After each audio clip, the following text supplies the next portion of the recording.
Hello, my name is Susan Anderson, and our group decided to go international by expanding Coles to the UK.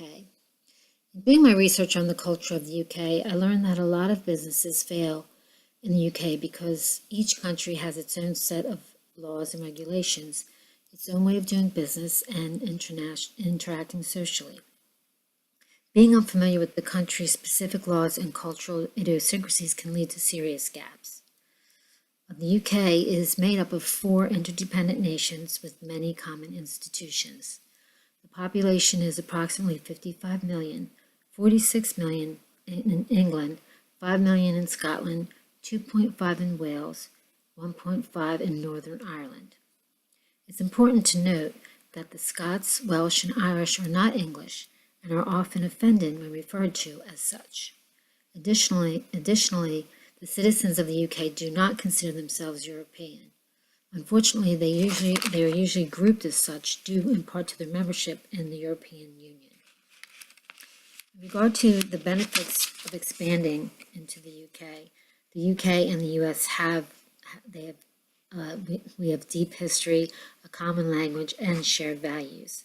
The UK is one of the nearest international markets to the US, approximately the same distance as between New York and California. It is the 6th largest economy in the world. Many American firms already have a large portion of the UK's business base of about 4 million. A large number of US companies have made the journey successfully and are thriving in the UK, such as The Gap, Victoria's Secret, and H&M. In regard to cultural influences, support for the monarchy, political parties, and soccer teams are the most obvious expressions of contemporary localism. Support for the soccer and rugby teams became significant during the 20th century. The teams now command fierce loyalty as support has come to symbolize male pride and self-image in a society where mining and manufacturing have declined. On the fringes of society, especially among the young, there has been a significant growth in new religious movements, such include radical environmentalist cults, New Age paganism, anarchism, anti-capitalist, anti-nuclear groups. In regard to the buying habits of the consumers in the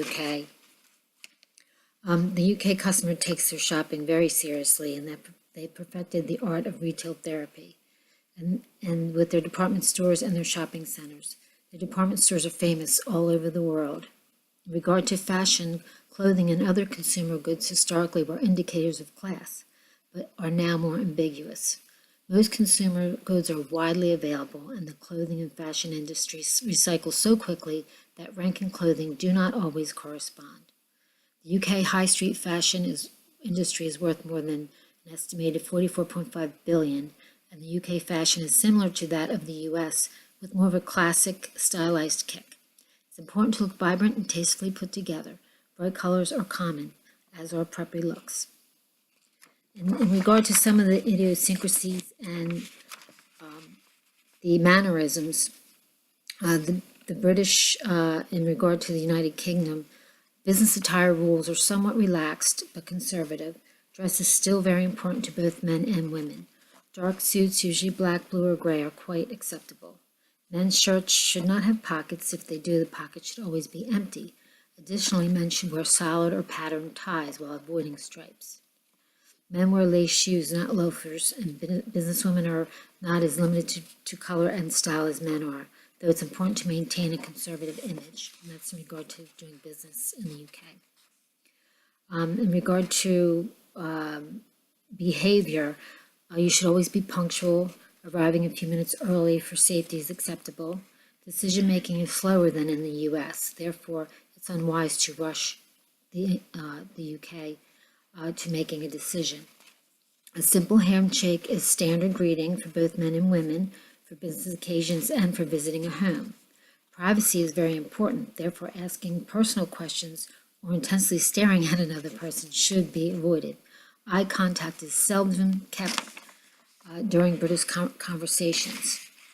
To signal that something is to be kept confident or secret, you tap your nose. Personal space is important, as one should maintain a wide physical space when conversing. Furthermore, it's considered inappropriate to touch others in public. Giving of gifts is not required as part of doing business.